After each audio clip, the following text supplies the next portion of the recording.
আজকে আমি আপনাদের সঙ্গে শেয়ার করবো যে আমরা যেটা সুপারভিশনে থাকি একটা নির্মাণ কাজে, যে আমরা কাস্টিং সিটু পাইলের যে একটা স্ট্যান্ডার্ড বা একটা ভালো কোয়ালিটি সম্পন্ন খাতা কিভাবে বানাতে হয় বা কি কি বিষয় এগুলা মনিটরিং করতে হয়, দেখতে হয়, সেগুলো আপনার সঙ্গে শেয়ার করবো।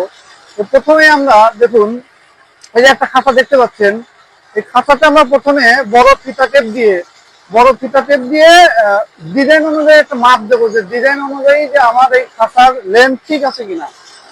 তো ডিজাইনে দেখবেন যে বড় হলের নিচে 300 মিলিমিটার সিসি থাকে, তো সেখান থেকে আমার খাতার লেন্থ বাদ যাবে।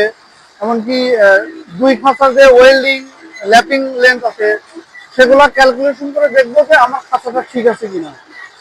এরপরে যে মূল বিষয়টা হলো সেটা যে আমাদের এই যে মেইন রডগুলা ডিজাইন অনুযায়ী ঠিক আছে কিনা, এবং আরেকটা বিষয় হলো যে দুইটা রডের যে স্পেসিং, এই স্পেসিং গুলো একরে ঠিক আছে কিনা সেটাও আমাকে মনিটরিং করতে হবে। এরপরে দেখুন, স্পাইরাল রিং আমরা ইউজ করেছি। এই স্পাইরাল রিং গুলা দেখবেন যে দুইটা বা তিনটা সেগমেন্টে ভাগ করা থাকে, যে প্রথম 3 মিটার 100 মিলিমিটার পর পর, মাঝখানে 150 মিলিমিটার পর পর, আবারও থাকবে হলো 100 মিলিমিটার পর পর। সেগুলো আমরা টেপ দিয়ে মেপে দেখবো। তো টেপ দিয়ে এই স্পাইরাল মাপার একটা নিয়ম হলো, যেহেতু একটা স্পাইরালটা আস্তে একটা রড পেঁচিয়ে ঢুকানো লাগে, সেক্ষেত্রে একটা যদি স্পেসিং আমরা মাপ দেই তাহলে 5 মিলি বা 7 মিলি কম বেশ হতে পারে। সেক্ষেত্রে আমরা একসঙ্গে 3টা নেব, 3টা নিয়ে দেখবো যে আমার মেজারমেন্ট ঠিক আছে কিনা। এরপরে আমরা দেখবেন যে জোনাতার ইউজ করি মেইন বার এবং স্পাইরালের সঙ্গে। তো আমরা একটা গুণাতারে বাইন্ডিং করবো এবং আর একটা ওয়েল্ডিং করে দেবো। ওয়েল্ডিং কেন করা হয়, যখন আমরা উইং ফিনিশিং দিয়ে খাতাটা যখন বড় হলে আমাদের ঢুকাই, তখন খাতার একটা নিজস্ব লোড থাকে এবং লোডটা অনেক। তো শুধু জিআই তার বা গুণাতার এই লোডটা ধরে রাখতে পারে না, নাহলে খাতা খুলে যাবে। সেই জন্য আমরা একটা ওয়েল্ডিং করি, স্পট ওয়েল্ডিং, এবং আর একটা গুণাতার।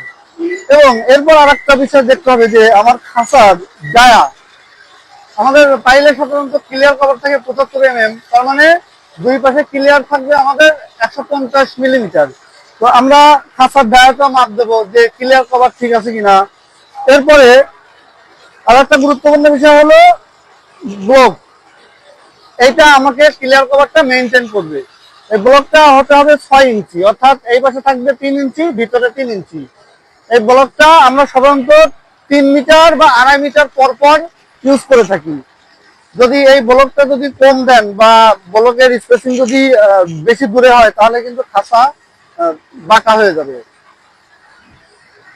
তো বন্ধুরা, এগুলা খুবই গুরুত্ব সহকারে মেনটেন করা হয়। এবং খাঁচা যদি লেন্থ বড় হয়, তা আমরা একটা ইনার রিং ইউজ করি, এবং ইনার রিংটা 3 মিটার পর পর আমরা ইউজ করি।